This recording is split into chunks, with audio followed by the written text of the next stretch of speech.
Bonjour tout le monde, c'est Nicole et on se retrouve pour la troisième partie du tutoriel concernant le HTML. Dans cette partie, nous allons apprendre à créer des listes, des tableaux et à insérer de la musique ou une vidéo sur son site internet. Donc on va commencer par les listes. Ce qu'il faut savoir, c'est qu'il en existe deux types, à savoir les listes ordonnées et les listes non ordonnées. Les listes ordonnées ont comme indicateur d'objets, si je peux dire ça comme ça, des chiffres, alors que les listes non ordonnées ont des petites bulles noires. Donc, on va commencer par les listes non ordonnées. Donc, ce sont des balises standards. Et dedans, on va mettre UL pour Unordered List. Donc, liste non ordonnée. Ici, comme ceci. Et à l'intérieur, je vais mettre DLI, que de nouveau je ferme, et ça veut dire list item, donc objet d'une liste. Ici par exemple, je vais mettre ordinateur.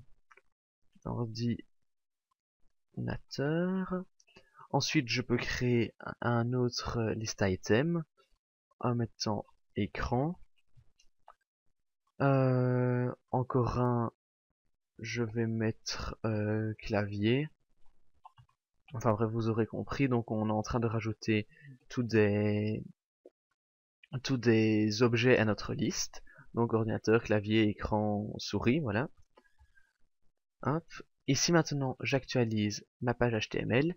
J'ai donc des petites bulles noires devant et j'ai ordinateur, clavier, écran, souris. On peut aussi rajouter dans un objet d'une liste une autre liste. Donc ce sera utile pour les menus déroulants. J'ai fait un tutoriel d'ailleurs sur ça. Vous pouvez aller voir ma chaîne ou mon site internet. Le tutoriel est dessus.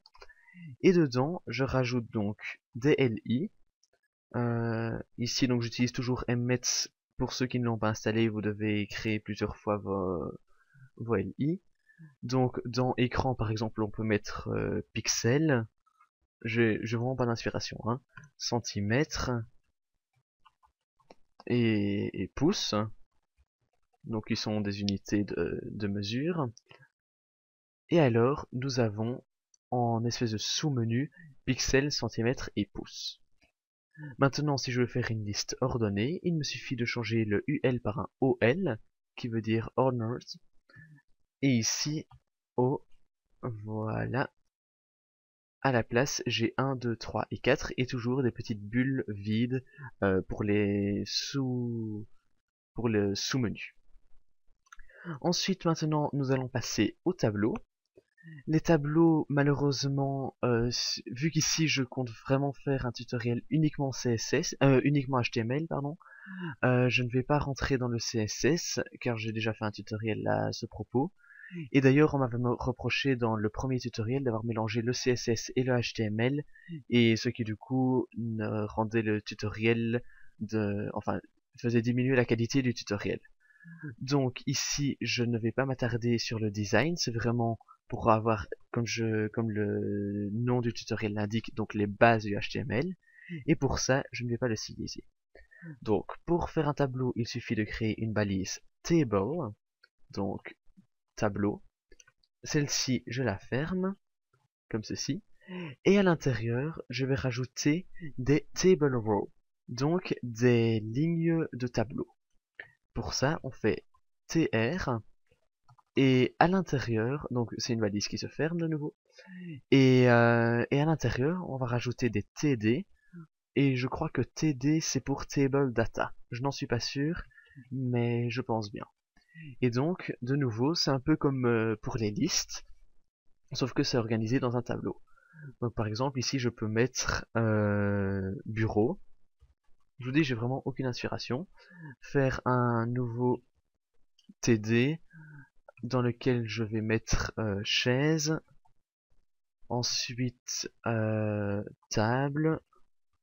Et pour terminer, je ne sais pas, tapis. Voilà. Ensuite, je peux rajouter... donc là, si j'actualise, j'ai un tableau. On a l'impression d'avoir quatre objets, enfin 4 mots mis les uns à côté des autres. Mais si on les sélectionne, on voit bien qu'ils sont séparés par des lignes. alors que si c'était bêtement du texte, tout serait relié. Maintenant, un tableau comme ça n'a aucun intérêt. Il en faut au moins plusieurs, des lignes. Du coup, hop, je vais changer ça. Je peux mettre, par exemple, allez, on va mettre fruits, légumes, viande et poisson. J'ai mis des S partout, parfait. Et donc, j'aimerais avoir dans la colonne fruits, j'aimerais voir pommes et fraises. Fraises, comme ceci. Dans la colonne légumes, je vais mettre courgettes et concombre. Hop, concombre. Ensuite, dans viande, je vais mettre bœuf et poulet.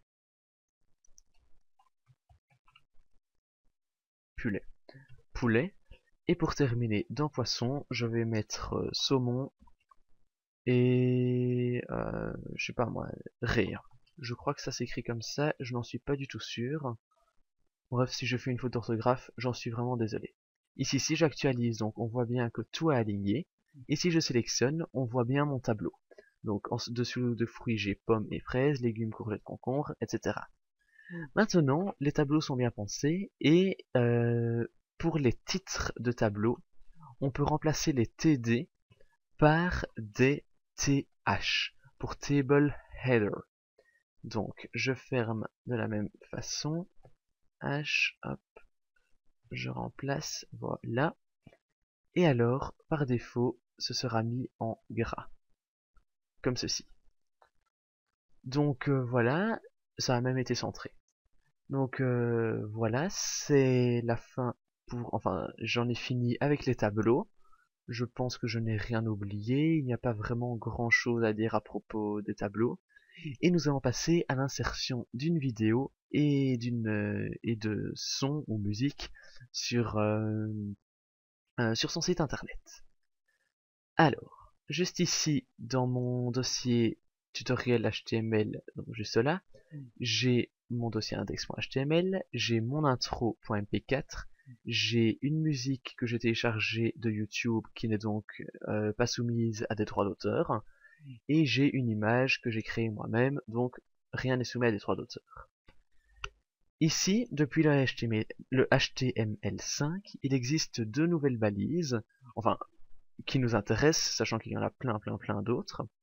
Et une de ces balises, c'est la balise vidéo, qui nous permet donc d'insérer une vidéo, comme son nom l'indique. Pour ça, c'est super simple. Il me suffit de faire vidéo, src, je mets le chemin d'accès vers ma vidéo, donc c'est tout simplement intro.mp4, vu que c'est dans le même dossier. Et si maintenant j'actualise ma page, j'ai ma vidéo qui est là. Elle ne démarre pas, on dirait que c'est simplement une image, mais c'est bien une vidéo. Alors, je vais lui mettre une hauteur et une largeur. Donc, hauteur, on va faire du 640 à 360. Mince, ici c'est 360. Et width, largeur donc, de 640.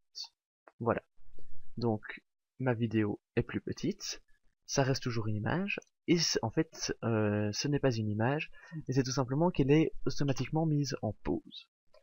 Je vais rajouter les contrôles, donc le pause, play, le volume et le déplacement dans la vidéo. Du coup, pour ça, je rajoute tout simplement un attribut controls, pas de égal, pas de guillemets. Ici donc, j'ai la possibilité de démarrer et arrêter la vidéo. Je peux augmenter et diminuer le volume et je peux mettre en plein écran. Donc, voilà. Maintenant, peut-être que vous avez envie de la mettre en démarrage automatique. Du coup, vous mettez tout simplement un autoplay égale true. Je ne suis même pas sûr que le égal true soit obligatoire. Enfin bref, si j'actualise, elle démarre automatiquement. Il y a aussi moyen de faire en sorte qu'elle tourne en boucle. Pour ça, vous rajoutez simplement loop, comme ceci. Et une fois arrivé à la fin de la vidéo, je vais diminuer son volume. Hop, une fois arrivé à la fin, elle redémarre. Ensuite, il y a moyen de rajouter un preload, donc pour qu'elle soit préchargée. Preload, oui non c'était bon, égale auto. Et si je mets ceci, eh bien la vidéo sera chargée dans le but, enfin si par exemple vous êtes sûr que l'utilisateur va regarder la vidéo, mais qu'il ne la regardera pas tout de suite, ça peut être pratique comme ça. Elle est déjà en partie chargée, voire même complètement, et du coup, ça ira plus vite. Ici, vu que je suis en local, ça ne me sert à rien, étant donné que la vidéo, ça ne peut pas mettre de temps, vu que c'est vraiment... il suffit de prendre quelque chose sur mon PC à partir de mon PC. Et pour finir, il y a aussi moyen de rajouter un poster, comme on appelle ça. Et le poster, c'est tout simplement une image. Si j'enlève le autoplay, là, hop, je l'enlève. Par défaut, j'ai la première image de ma vidéo qui apparaît. Mais si j'ai envie de mettre autre chose, comme par exemple mon image html2.jpg, eh bien je mets tout simplement html2.jpg, j'enregistre, j'actualise, et tant que je ne démarre pas la vidéo, j'ai cette vignette qui apparaît. Ensuite, dès que je démarre, j'ai la vidéo qui va, allez, comment dire, qui remplace la vignette que j'avais mise. Je pense que c'en est tout pour les vidéos. Je vérifie, oui, je vous ai bien tout montré. Donc, si par exemple vous voulez que l'utilisateur voit automatiquement votre vidéo et qu'il ne puisse pas l'arrêter, ou en tout cas que ce ne soit pas intuitif, vous faites tout simplement comme ceci, comme ça, et vous rajoutez un autoplay. Autoplay égale true. Ici, j'actualise, elle se joue automatiquement. Et pour la mettre en pause, il faut faire un clic droit dessus. Ce n'est pas intuitif, du coup, vous pouvez faire en sorte qu'il regarde votre vidéo jusqu'au bout. Maintenant, nous allons passer à l'insertion de son. Donc c'est vraiment la même chose, ou presque. C'est tout simplement une balise audio que je referme. Dans cette balise audio, je vais faire un src égal et je vais sélectionner ma musique. Donc sound underscore off. Faites attention aux majuscules. .mp3. Comme ceci. Si j'actualise, on n'entend rien. On a même l'impression qu'elle n'est pas là. Je vais vérifier que je n'ai pas fait d'erreur. Hop, sound off. Non, c'est bon. Il faut rajouter donc les controls. Comme ça. Voilà. Ici, j'ai les controls. J'ai qu'à cliquer sur play. Ça lance la vidéo. Je vais d'ailleurs diminuer. Donc la vidéo est lancée. Il y a moyen de rajouter des effets loop, autoplay, je ne sais pas, poster, il n'y a pas moyen, preload, on peut, et donc ça va précharger la musique. Donc je crois que c'est tout pour ce tutoriel. Il aurait été encore plus court que les autres. Si je pense à d'autres choses, je ferai une nouvelle vidéo. Mais sinon, je pense que c'est la fin de ce tutoriel sur l'HTML2. J'espère qu'il vous a plu, qu'il vous a servi, que vous pourrez créer votre site internet sans problème. N'hésitez pas à aller voir mes autres tutoriels pour améliorer votre site internet, pour lui rajouter des fonctionnalités, etc.